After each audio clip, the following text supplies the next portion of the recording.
நண்பர்கள் அனைவருக்கும் வணக்கம். 1 1/2 வயசுக்கு மேல ஒரு பொட்ட நாயிலிருந்து குட்டி எடுத்தா என்னென்ன நன்மைகள் இருக்கு அப்படின்றத பத்தி இந்த வீடியோவுல தெளிவா பார்க்க போறோம். அதாவது ஒரு பொட்ட நாய் பூரண வளர்ச்சி கண்டிப்பா 1 1/2 வயசுக்கு மேல தான் அது பூரண வளர்ச்சி அடையும். அதுக்கப்புறம் அதிலிருந்து குட்டிகள் எடுத்தா மட்டும் தான் அந்த குட்டிகளும் நல்லா ஆரோக்கியமா, சத்து குறைபாடு இல்லாம ஒண்ணு போல குட்டிகளும் நல்லா வரும். அதே மாரி குட்டிகள பராமரிக்கும் முறை அந்த பொட்ட நாய் அந்த குட்டிகள பாதுகாக்கும் முறையும் அப்பதான் கரெக்ட்டா இருக்கும். ஸோ இந்த மாரி விஷயங்கள் எல்லாம் ஒரு பொட்ட நாய்களுக்கு கண்டிப்பா 1 1/2 வயசுக்கு மேல தான் தெரியும். அதுக்கு முன்னால தெரியாது. ஏன்னா, அதுக்கு முன்னால காலகட்டம் வரையும் அந்த பொட்ட நாய குழந்தை பருவமா தான் இருக்கும். அந்த 1 1/2 வயசு தாண்டுனா மட்டும் தான் அதுக்கு மெச்சூர் ஆகும். அதுல எந்த மாற்று கருத்துக்களும் கிடையாது.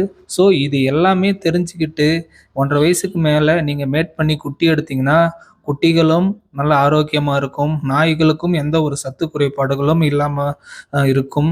ஸோ அதே மாரி நீங்க என்ன பண்ணணும்னா, குட்டிகளுக்கும், தாய் நாய்களுக்கும் சத்தான சாப்பாடு குடுத்து நீங்க பராமரிப்பு பண்ணீங்கன்னா, கண்டிப்பா எந்த ஒரு பிரச்சனையும் குட்டிகளுக்கும் வராது, தாய் நாய்களுக்கும் வராது.